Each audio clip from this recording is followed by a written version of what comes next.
नमस्ते प्यारे साथियों, सब स्वागत है आपका अपने यूट्यूब चैनल में। आज इस वीडियो में हम चर्चा करने वाले हैं कि ज्योग्राफी की तैयारी हमें कैसे करनी चाहिए। तो सबसे पहले हम ज्योग्राफी की बुक से संबंधित जो भी समस्या है उसको देखेंगे। इससे पहले हमने हिस्ट्री की क्लास डाल दी कि हिस्ट्री को हमने कैसे तैयार करना है। इस वीडियो में ज्योग्राफी के जो इंपॉर्टेंट टॉपिक है उसको भी हम बात करने वाले हैं। तो ज्योग्राफी के लिए आपको एक तो आपको 11th और 12th की एनसीईआरटी एक बार पढ़ लेनी चाहिए मेरे हिसाब से। उसके बाद आपको जो दृष्टि की भारत का भूगोल, भारत में इसका भूगोल है, ये क्विक बुक आपको जरूर पढ़नी चाहिए। इसी से ही आपके प्रीलिम्स के क्वेश्चन एग्जाम में बन जाएंगे। इसके अलावा आपको और कुछ पढ़ने की आवश्यकता नहीं है। 11th 12th के एनसीईआरटी आप एक बार पढ़ेंगे खत्म हो जाएगी। उसके बाद आपको मल्टीपल रिवीजन आपको दृष्टि क्विक बुक ज्योग्राफी की लगानी है। साथ ही आप घटना चक्र पूर्वालोकन भी पढ़ सकते हैं। वहाँ से आप इम्पोर्टेंट क्वेश्चन आप लिख सकते हैं, उससे आपका काम हो जाएगा। तो दृष्टि की घटना चक्र, दृष्टि और घटना चक्र को मिला के आपको पढ़नी है। तो चलिए ये देखते हैं कि ज्योग्राफी में कौन कौन से इंपॉर्टेंट टॉपिक है जहाँ से क्वेश्चन एग्जाम में आते हैं। तो सबसे पहले हम देखते हैं कि भारत का जो भूगोल है वहाँ से कौन कौन से क्वेश्चन होते हैं। तो सबसे पहले जो चैप्टर हम पढ़ते हैं वो पढ़ते हैं भारत का प्राकृतिक विभाजन। तो सबसे ज़्यादा सवाल पूछे जाते हैं कि भारत के प्राकृतिक विभाजन से कौन सा पर्वत कहाँ पर है, डोडा बेटा, तो ये सब जितने भी जो दक्षिण भारत के पर्वत हैं, जो पश्चिमी घाट की पर्वत श्रृंखला है, पूर्वी घाट की पर्वत श्रृंखलाएँ हैं, तो उन सबसे रिलेटेड पहले चैप्टर को पढ़ते हैं। भारत की भूगर्भिक संरचना को हम देखेंगे। इसके अलावा जो बहुत इंपॉर्टेंट टॉपिक है जिसको हम नेगलेक्ट करते हैं कि भारत की मुख्य खनिज पेटियाँ। देखिए खनिज से रिलेटेड हर साल 2025 देखेंगे आप, 24 देखेंगे, एक दो सवाल एग्जाम में पूछे गए हैं। धात्विक खनिज संसाधन का वितरण सबसे इम्पोर्टेंट टॉपिक है और इसको हमें बार बार रिविजन करना है। इसके अलावा आप हमें देखना है कि भारत में जो कोयला का वितरण है, पीट, लिग्नाइट, बिटुमिनस, एंथ्रेसाइट कहाँ कहाँ पाया जाता है और क्या कोयला आज भी ऊर्जा का मुख्य सोर्स है या इसको हम रिप्लेस कर रहे हैं। तो इन सबको देखेंगे। खनिज तेल, ऊर्जा, जिनसे आप है ना वर्तमान की ऊर्जा को पूरी पूर्ति करते हैं, कोयला, खनिज वगैरह, और खनिज तेल के बारे में देखेंगे। इसके अलावा जल विद्युत को आपको एक बार देखना है। लौह एवं इस्पात उद्योग, तो सबसे पहले हम वे चैप्टर देखेंगे जहाँ से हम सोचते हैं कि यहाँ से क्वेश्चन नहीं बनेंगे। और हर साल एक दो क्वेश्चन आप एग्जाम में देखेंगे यहाँ से आएगा। देखिए जो अपवाह तंत्र है, नदी है, ये सब तो आप पढ़ते ही हैं। भारत का प्राकृतिक विभाजन, ये सब आप पढ़ते हैं। ये कुछ ऐसे टॉपिक हैं जिनको हम तैयारी के दौरान भूल जाते हैं या हमें ध्यान नहीं रहता कि ये एग्जाम में क्वेश्चन यहाँ से बनते हैं। तो इसके अलावा फिर हम देखेंगे प्रमुख फसलें हैं। इन फसलों को देंगे, रबी की फसल, जायद, और इन जितने भी फसलें हैं उनको देखेंगे। रबी की फसल में कौन कौन सी है, जायद में कौन कौन सी है, खरीफ की फसल कौन सी है, उसको देखेंगे। अब देखिए जो परिवहन का है, देखिए 2025 में एक सवाल पूछा गया है, जो रेल परिवहन है, जो रेल के आपके जोन 18 जोन है, नॉर्थ, ईस्ट, वेस्ट, साउथ, जितने भी जोन है 18, तो आप प्रमुख जोन के नाम आप याद रखें। और एक सवाल बंदरगाह से रिलेटेड पूछा जाता है कि पूर्वी बंदरगाह तट पे कौन से बंदरगाह है, पश्चिमी तट पे कौन से बंदरगाह हैं। तो ये बहुत इंपॉर्टेंट टॉपिक आपका ये है। यहाँ से आपको देखिए एक दो सवाल आते हैं, बहुत आसान है। अब देखिए जो अगला चैप्टर है वो जनगणना है। जनगणना से रिलेटेड बहुत सारे सवाल एग्जाम में पूछे जाते हैं। तो दो तीन सवाल एग्जाम में पूछे जाते हैं। तो मैंने पूरा लिख रखा है कि साक्षरता दर, लिंग अनुपात पूछ लेता है एग्जाम में, जन्म दर और मृत्यु दर पूछी गई है। तो जनसंख्या से रिलेटेड जितने भी एस्पेक्ट हैं उसको आप देखना है। और प्रवासन के कारण और प्रभाव मेंस का टॉपिक है, उसको आप यहाँ से कवर करेंगे। साथ ही आपको देखिए अपवाह तंत्र आपको अच्छे से पढ़ना है। जो भारत की नदियाँ हैं, नदी का जो पैटर्न है उसको आपको अच्छे से कंप्लीट करना है।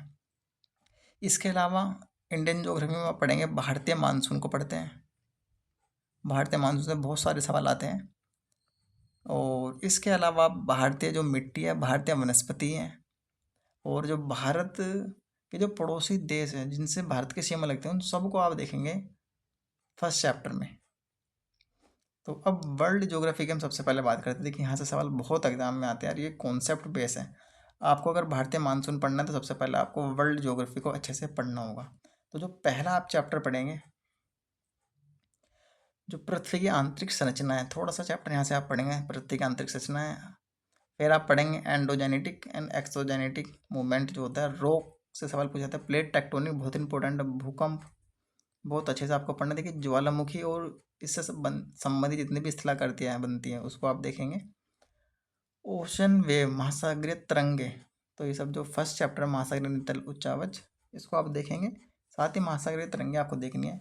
अब देखिए कॉन्टिनेंटल ड्रिफ्ट थ्योरी है, इसको आपको अच्छे से करना है। हीट बजट है, टेम्परेचर है, और फिर वायुमंडलीय आर्द्रता है। इसके अलावा वायुमंडलीय दाब है, वायुदाब कटिबंध है, जो वायुदाब की पेटियाँ हैं, और फिर आपका क्या है, ग्लोबल विंड है। बहुत अच्छे से आपको इन्हें करना है।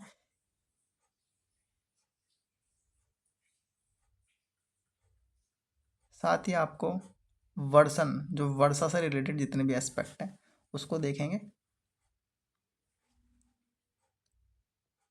इसके अलावा हम देखने वाले हैं, देखिए वर्ल्ड ज्योग्राफी में जो और जो चीज़ आपकी बचती है वो बचती है एटमॉस्फेरिक सर्कुलेशन, वायुमंडलीय परिसंचरण, जिसमें आप जेट स्ट्रीम वगैरह पढ़ते हैं। देखिए लिखा है जेट स्ट्रीम बहुत इंपॉर्टेंट है, एग्जाम में क्वेश्चन यहाँ से बना है जेट स्ट्रीम से। अब जो चक्रवात है, ये चक्रवात आपको अच्छे से पढ़ने हैं, जो उष्ण कटिबंधीय चक्रवात, शीतोष्ण कटिबंधीय चक्रवात है, ये अच्छे से पढ़ना है। और क्लाइमेट रीजन, देखिए जो क्लाइमेट रीजन है बहुत इंपॉर्टेंट है। 9 टाइप की क्लाइमेट पाई जाती है, भूमध्य सागरीय, चाइना टाइप, और आपका मानसूनी जलवायु, ब्रिटिश तुल्य जलवायु। ब्रिटिश तुल्य जलवायु से एग्जाम में सवाल पूछा गया था, मानसूनी जलवायु से पूछा था, टैंगा जलवायु। तो ये जलवायु प्रदेश है, उनको अच्छे से करना है। और इंडियन मानसून देखिए यहाँ पे लिख रखा है, क्यों? क्योंकि इंडियन मानसून आपको तभी कंप्लीट अच्छे से समझ में आ गया जब आपने वर्ल्ड ज्योग्राफी ठीक से पढ़ रखी होगी। लोकल विंड्स के कुछ नाम पूछ लेता है कि अमेरिका में कौन सी लोकल विंड चलती है, या भारत में भी पूछा था 2025 में लू किस एरिया में चलती है, काल बैसाखी किस एरिया में चलती है। तो कुछ स्थानीय पवनों के नाम आपको ध्यान रखने हैं, याद करने हैं। इसके अलावा जो सबसे इम्पोर्टेंट टॉपिक है, जब आप ओशियन का पढ़ेंगे, महासागरीय जल का टेम्परेचर, महासागरीय जल का तापमान पढ़ना है आपको, महासागरीय लवणता पढ़नी है, सैलिनिटी, इसकी लवणता को क्या चीज़ प्रभावित करती है। और जो सबसे इम्पोर्टेंट इसमें टॉपिक है वो है महासागरीय धाराएं, ओशियन करंट। तो ओशियनिक करंट्स आपको यहाँ पर पढ़ने, देखिए बहुत इंपॉर्टेंट ये टॉपिक होने वाला महासागरीय धाराएं। और जब आप इसको पढ़ेंगे तो आप पाएंगे इसमें कॉन्सेप्ट और कुछ आपको फैक्ट चीज़ याद करनी पड़ेगी। कौन कौन से कि अटलांटिक महासागर में कौन कौन सी धाराएं कहाँ पर चलती है, कौन सी ठंडी है कौन सी गर्म है, प्रशांत महासागरीय धाराएं ठंडी और गर्म कौन सी है। तो एग्जाम में यहाँ से कई बार क्वेश्चन पूछे गए हैं। 2025 का पेपर उठाइए, 24 उठाइए, 23 उठाइए, हर साल महासागरीय धाराएं से 1-2 क्वेश्चन एग्जाम में बनता ही बनता है, आया है।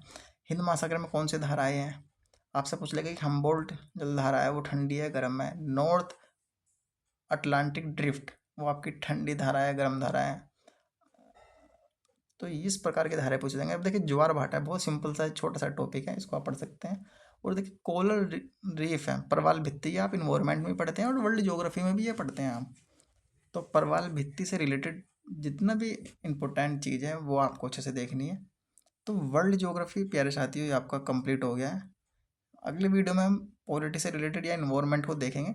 तो एक बार मैं आपको ब्रीफ में यहाँ पे बता देता हूँ, इस वीडियो का सार यही है कि ज्योग्राफी के लिए आपको अभी आप केवल एक रीडिंग लगा सकते हैं 11th और 12th की, क्योंकि इसमें कुछ बेसिक कॉन्सेप्ट हैं। इसके अलावा आपको मल्टीपल डिवीजन भी भारत में इसका भूगोल का लगाना है। और प्लस साथ में आप, अगर आपके पास घटना चक्र पूरा लोगन है तो आप उसको पढ़ सकते हैं। नहीं तो आपके पास अगर कोई भी ये एक PYQ की बुक है, वहाँ से ज्योग्राफी की आपको बुक पढ़नी है, PYQ पढ़ने हैं। तो प्यारे साथियों ये कुछ ज्योग्राफी के इंपॉर्टेंट टॉपिक हुए। नेक्स्ट वीडियो में हम पॉलिटी से रिलेटेड देखेंगे कि उन्हें कैसे कंप्लीट करना है।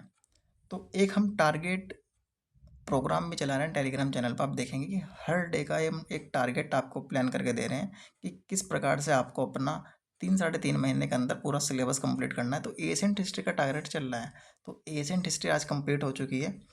तो नेक्स्ट जो टारगेट है वो कल आपको वीडियो में हम डालने वाले हैं, टेलीग्राम में डाल देंगे। तो अगर आपको वीडियो अच्छी लगे तो प्लीज़ मुझे कमेंट करके ज़रूर बताएं, और नेक्स्ट वीडियो किस टॉपिक पे चाहिए तो प्लीज़ बताना। Thank you for watching.